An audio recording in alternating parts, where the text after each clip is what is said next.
This is from your friend David Aldridge, an OG in the reporting game. A big inspiration. DA, shout out to DA.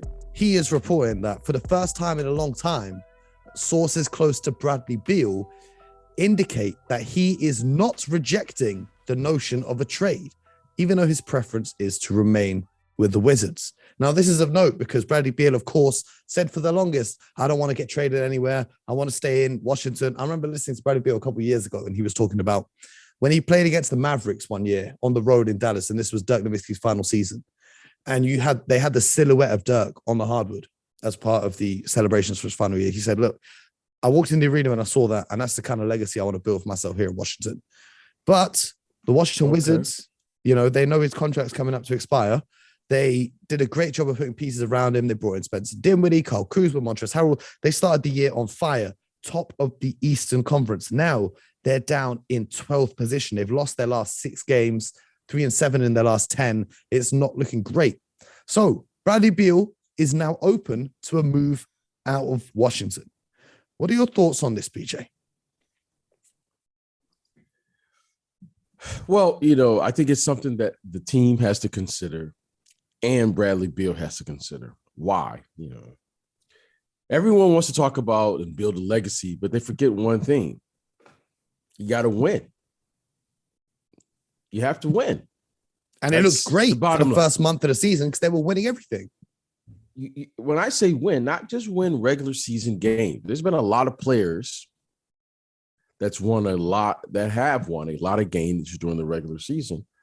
But there aren't a lot of players that you can turn to and say the following, that they actually carried an organization to one championship, let alone multiple championships. Okay, that's very rare. That's rare. That's a rare occurrence that happens in the NBA. A player leads a franchise for multiple championships. That's why we celebrate it.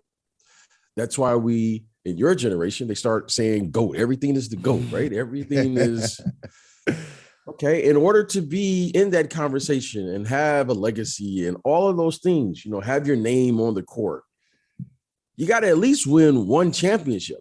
Mm-hmm. You just don't average 20 points a game and then that happens. So I think it's time for Bradley Beal. I've kind of thought this for a couple years, but now we're talking about it, where it may be time to explore because Bradley Beal is a really good player. Bradley Beal has had a terrific individual career. Clearly, he can score with the best of them. I think he was second, I believe, last year in scoring in the entire NBA. They started off well. He's kind of, grown into this leadership role there in Washington.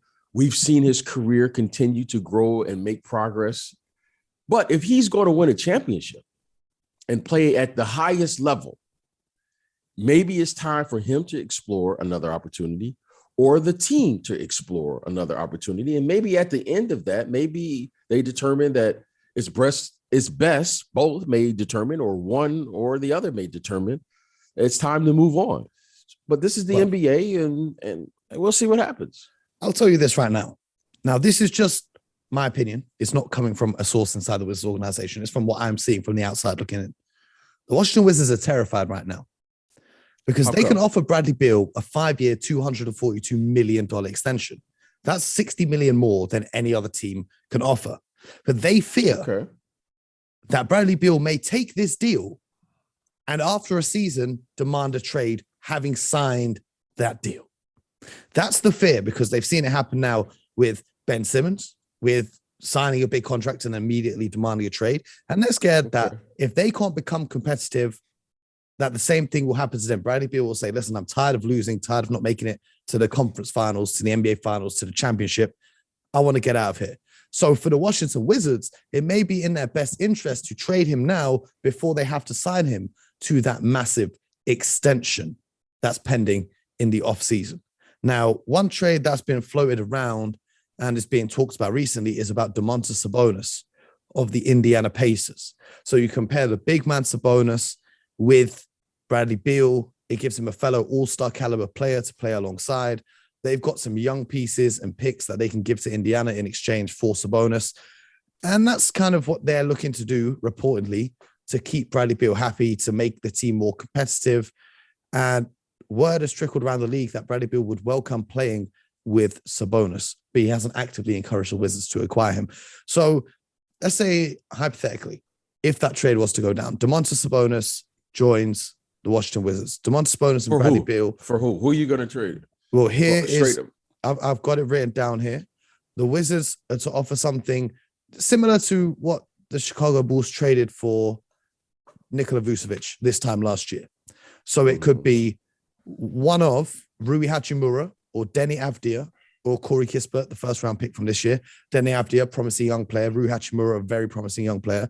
And the additional salary of Thomas Bryant or Montrezl Harrell and some draft picks. So that's what the deal would be offered, reportedly. So you're putting in Domantas Sabonis into that lineup. You keep Kuzma, you keep Dinwiddie, you keep Beal. What do you think of that team and their chances in the Eastern Conference?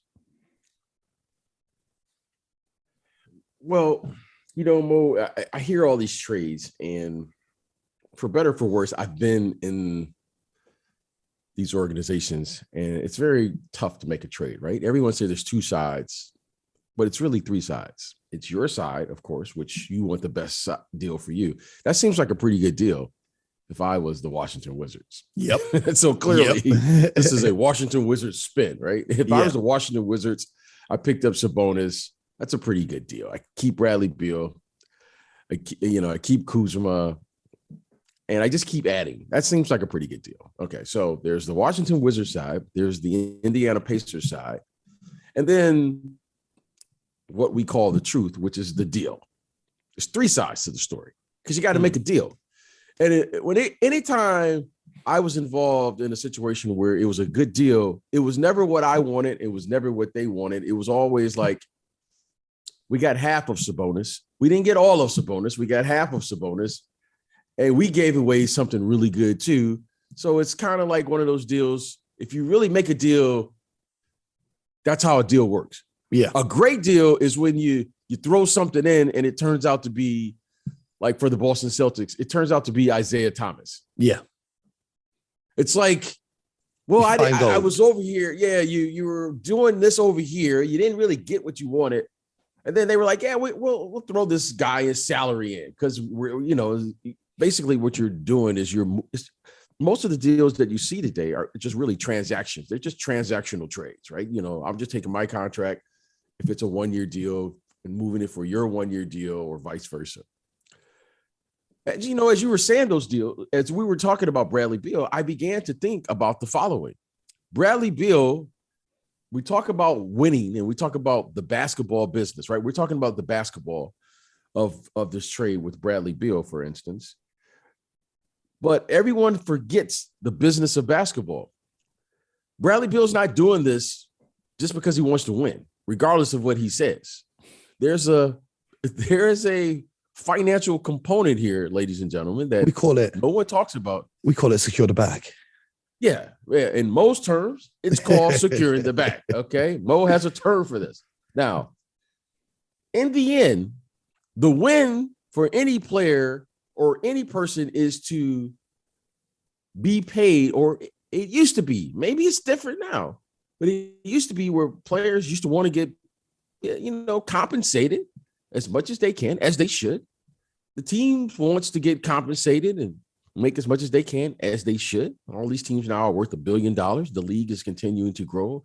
That's why I have television contracts. That's why you have, all of these sponsorships, partnerships, so that everyone can continue to maximize their time. As I was listening to you, and the reason I'm bringing this up is because as I was listening to you, I started to think, okay, Bradley Beal, you're in a pretty good situation.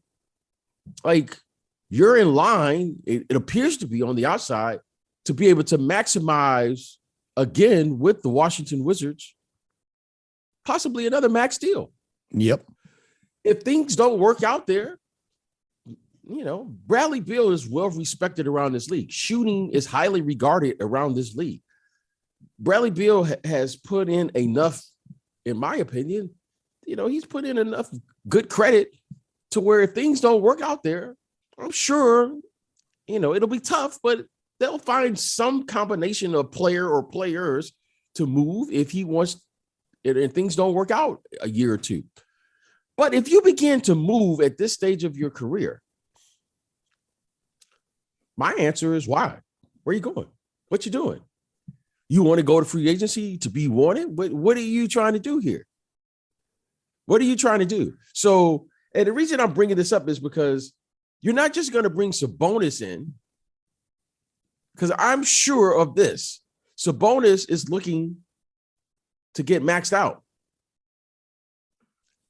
When you start moving these players, everyone wants to move the players and think they're just coming there because they want to win. Okay, that's part of it. That's part of the deal. Yeah. But suddenly now you're going to have Sabonis. Sabonis is an all-star. He's got 2 years left on his contract, making 18, 19 million a year.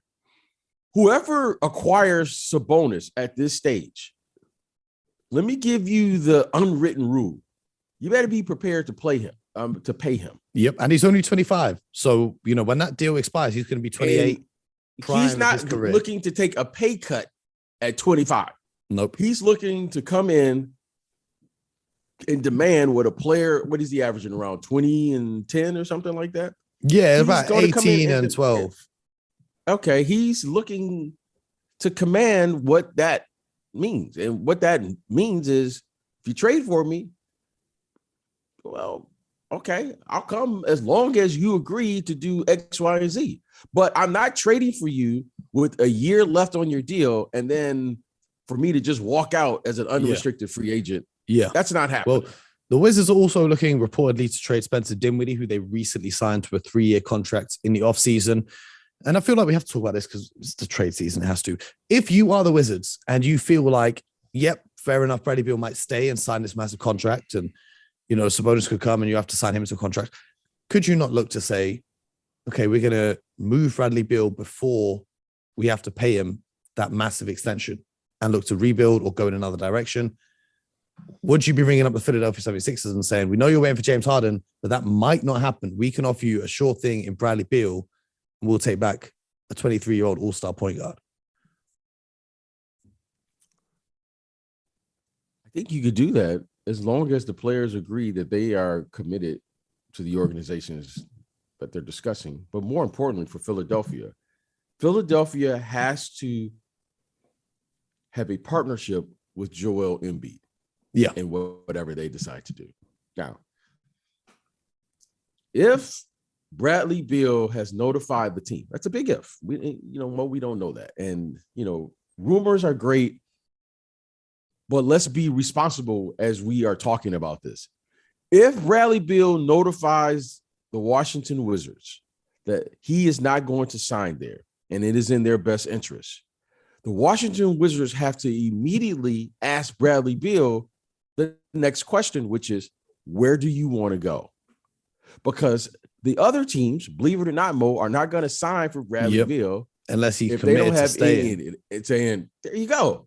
So all of these trade rumors are very irresponsible. And that's the one thing, Mo, you and I can't do is it's easy to get up here and say, well, sources say I heard, put it in the trade scenario and make these trades. And then people be like, oh, wow. Did you hear what BJ and Mo? Well, this is why we discuss them to say whether this is what's reported. And we're saying whether we think is true or not, or realistic or not. That's why I think we discuss this right here. I think what's true is the following. Bradley Beal has to make a decision here. I don't even think the organization has to make the decision because to me, when a player says he wants to be with this organization and who has achieved the individual success and the team success that Bradley Beal has achieved, I think that's a win for the organization. Bradley Beal signs a max. That's a great start for any organization. Here's a 25 plus point per game scorer that wants to be here. That's a pretty good start. You start adding pieces around it. You try to figure it out. With that comes clearly, if you don't win, okay, you're going to get criticized a little bit. But if you do win, that's a great signing. No one's going to argue whether Bradley Beal is worth the max at this stage of his career. Yep. Now, I just think Bradley Beal has to figure out what he wants to do. What does he really want to do? And then we can move from there. I understand he's a big name. I understand there are a lot of people around the league who would love to acquire a player like Bradley Beal. But in the end, Bradley Beal right now is sitting in the driver's seat because he has an opportunity to really dictate the outcome of where he's going to be, which is that's very rare in this league, right? There are only probably 10 to 15 players who can affect that outcome, and he's one of them, and he deserves it.